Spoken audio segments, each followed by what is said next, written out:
华纳游戏这家曾经辉煌的游戏巨头，如今正在以惊人的速度自我毁灭。从中土世界战争之影的微交易灾难，到哥谭骑士的平庸崩盘，再到自杀小队杀死正义联盟的史诗级翻车，华纳游戏的衰落轨迹清晰可见。NetherRealm、Monolith、Rocksteady 这些曾经缔造过经典的工作室，如今要么沦为华纳影业的 IP 打工仔，要么在一次又一次的商业妥协中耗尽创意。如今的华纳游戏已然成为资本异化创意的典型案例。他们手握 DC、指环王、哈利波特等顶级 IP， 却把游戏开发变成了一场灾难性的商业实验。当管理层用票房思维主导游戏设计，用季度财报来衡量作品价值时，再伟大的作品也会失去灵魂。这不是简单的经营不善，而是一个游戏巨头对自身创作基因的彻底背叛。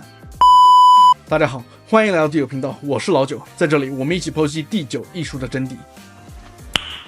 Nice。让我们先把时钟拨回到10年前，那个时候的华纳游戏可以说是游戏行业里令人敬畏的存在。它旗下拥有多个顶级工作室和一系列叫好又叫座的游戏 IP， 堪称行业标杆。说到华纳游戏的黄金时代，就不得不提 Rocksteady 工作室打造的蝙蝠侠阿卡姆系列。这个系列不仅重新定义了超级英雄游戏的标准，其影响力甚至延续至今。后来的漫威蜘蛛侠等作品都在不同程度上借鉴了他成功的经验。然后是 Monolith 工作室带来的中土世界系列，这个系列创新的复仇系统让敌人能够记住玩家的行为并动态成长，成为游戏设计教科书般的案例。此外，华纳游戏还拥有风靡全球的乐高游戏系列，这些简单有趣适合多人合作的游戏赢得了无数家庭的喜爱。而系列超过30年的真人快打系列更是在竞争激烈的格斗游戏界站稳了脚跟。那句经典的 Fatality Finish Him 萦绕在无数玩家的耳根。这些成功绝非偶然，他们都源于一个共同点，那就是华纳游戏当时愿意给予开发团队充分的创作自由，让他们能够专注于打造高质量的游戏体验。牛逼！随着时间的推移，一个可怕的变化正在华纳游戏内部悄然发生，那就是好莱坞式的商业思维开始全面主导游戏的开发。原本应该由游戏开发者主导的创意决策，现在完全被华纳兄弟影业的高管们把控。这群人习惯了用票房数据和市场调研来评判一切，却对游戏设计的基本逻辑一窍不通。最典型的例子就是 Rocksteady 工作室的遭遇。蝙蝠侠阿卡姆系列大获成功，而我就是被他们俘获的粉丝之一。他让我以蝙蝠侠的视角进行冒险，在罪恶横行的哥谭市行侠仗义。可以说，在当年漫威宇宙大行其道的年代，我的朋友都不理解我为啥喜欢 DC， 而阿卡姆疯人院和阿卡姆之城就成为了我解释的时候绕不开的话题。蝙蝠侠实在是太酷了。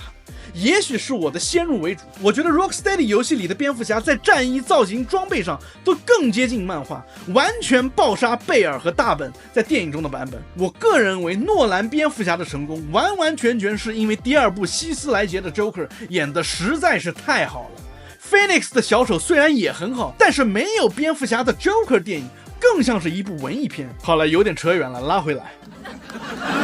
阿卡姆系列3部曲外加起源更是一部比一部好玩。就在韦恩大宅被烧掉之后的我还在期待下一座蝙蝠侠会如何金蝉脱壳，游戏会如何达到下一个巅峰的时候，华纳后来让蒙特利尔工作室代替 Rocksteady 制作的哥谭骑士直接让我的幻想破灭。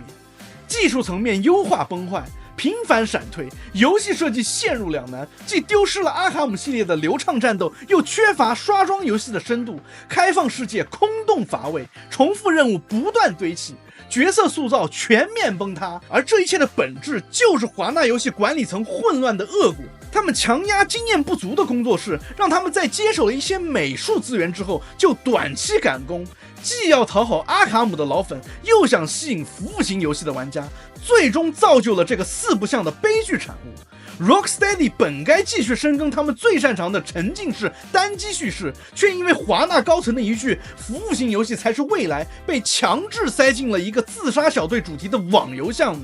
你能想象吗？一个以精密关卡设计、电影化叙事闻名的团队，被被迫去开发一款充斥着赛季通行证和重复刷任务的 DC 版 Destiny。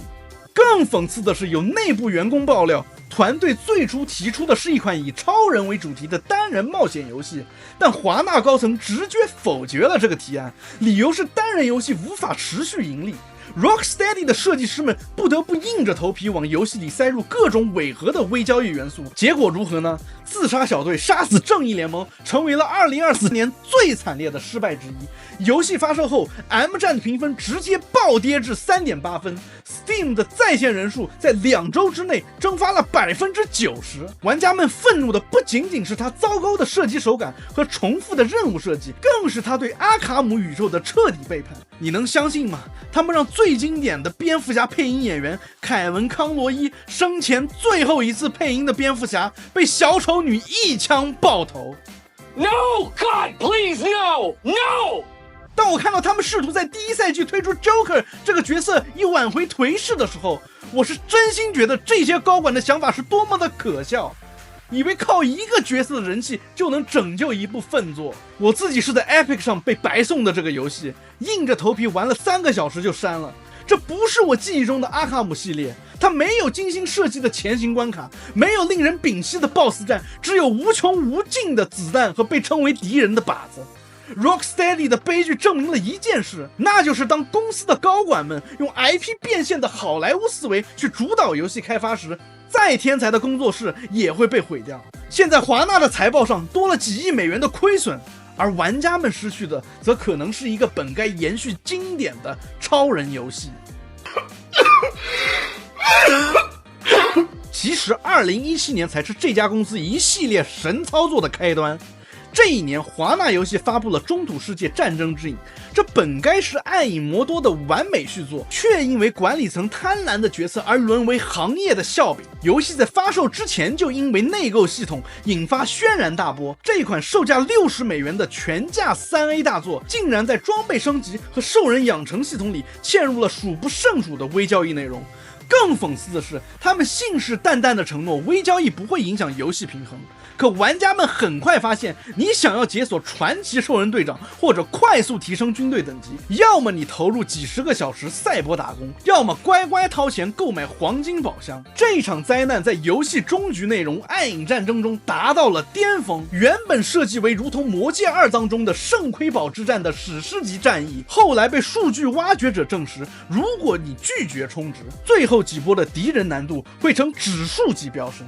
Steam 评论区瞬间被嘲讽刷屏 ，M 站用户评分暴跌至4.2分，连托尔金基金会都罕见发声，质疑其背离中土世界的精神。华纳游戏最终在舆论的压力下移除了微交易系统，但伤害已经无法挽回。战争之影的失败像枚棱镜，折射出游戏资本化的疯狂。这个曾经用复仇系统重新定义 RPG 元素的工作室，此刻却沦为资本异化创意的典型案例。更不用说华纳兄弟对复仇系统的专利申请，进一步让这个有趣的机制从此从游戏行业里消失。烦死了！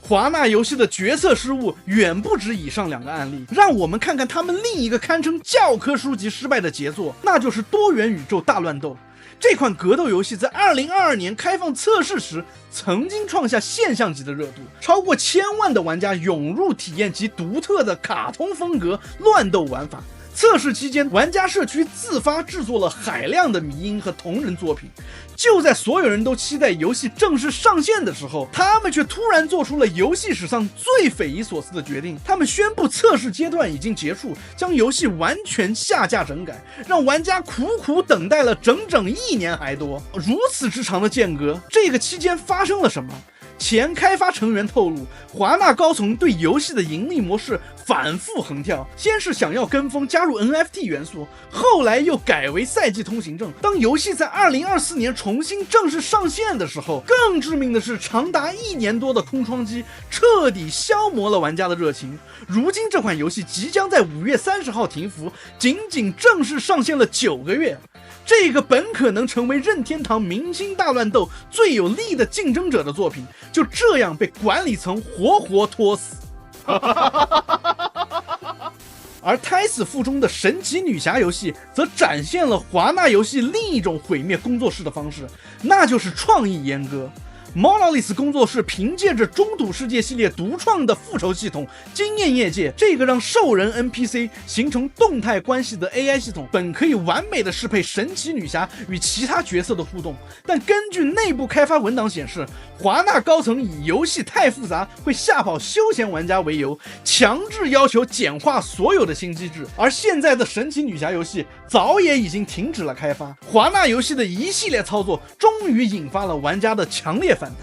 真人快打1在发售之后，玩家们震惊地发现，这款曾经以血腥爽快的终结技而闻名的经典格斗游戏，已经彻底沦为了一个贪婪的付费陷阱。游戏不仅包含饱受诟病的氪金系统，更是变本加厉的几乎将所有内容都贴上了价签，包括可以使用的角色，甚至是那些本该是系列标志性体验的终结技。当资本的贪婪突破某个临界点时，再忠实的粉丝群体也会揭竿而起。Steam 评论区瞬间被差评淹没 ，Metacritic 的用户评分跌至系列历史的最低。这也证明了没有什么经典 IP 是开发商不能用短视的敛财手段毁掉的。要真正理解华纳游戏的困境，我们必须把目光投向它的母公司，那就是华纳兄弟探索频道 Warner Bros. Discovery。这家传媒巨头目前背负着高达400多亿美元的债务，正在经历前所未有的财务危机。在这种情况下，华纳游戏已经不再是一个追求游戏品质的创意公司，而沦为了母公司的提款机。每一个角色都不再考虑长期发展，而是如何最快的榨取 IP 价值。就连霍格沃兹之遗这样的爆款作品，在赚取了10亿美元之后， CEO 的第一反应居然是这个游戏应该做成服务型游戏。这是完完全全的无视单机游戏的成功事实。更不要说我个人觉得这部作品其实挺公式化挺罐头的，很大程度上是粉丝的热爱在支撑着销量。随着情况的日益恶化，华纳游戏开始经历严重的人才流失，那些曾经创造出经典游戏的核心开发人员纷纷离职，而接替他们的往往是毫无游戏开发经验的好莱坞经理人。面对如此困境，华纳还有翻身的可能吗？纵观游戏行业历史，陷入类似困境的厂商并非没有绝地求生的先例。在我看来，他们或许该放下傲慢，学习漫威游戏的转型之路。与其用僵硬的好莱坞思维继续糟蹋自家 IP， 不如将版权开放给真正懂游戏的工作室。漫威游戏在2014年前也曾深陷泥潭，直到他们做出关键性转变，那就是停止内部开发，转为 IP 授权模式。这个决定带来了怎样的改变呢？当蜘蛛侠交到 Insomniac 手中之后，诞生了 PS4 时代最成功的独占游戏之一。当漫威银河护卫队交给异夺蒙特利尔工作室后，创造出了 TGA 年度叙事游戏的有力竞争者。网易的漫威争锋更是在业界给英雄射击判了死刑之后再创新高。反观华纳游戏手握顶级 IP， 蝙蝠侠、超人、魔戒、哈利波特以及整个 DC 宇宙无穷无尽的角色，这些如此有潜力的 IP， 如果处理得当，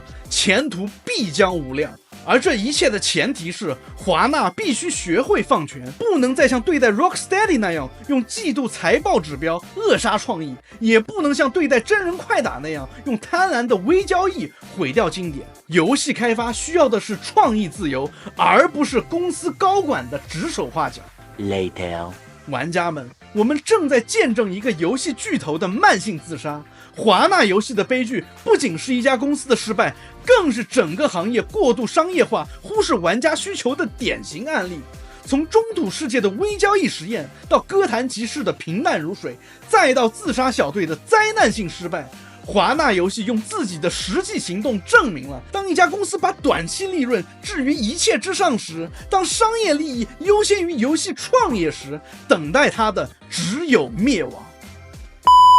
Anyways， 欢迎收看地图频道，感谢大家的陪伴。如果你也有对华纳游戏的看法，欢迎在评论区分享，也别忘了订阅、关注、点赞、收藏。我们下期见 ，Peace。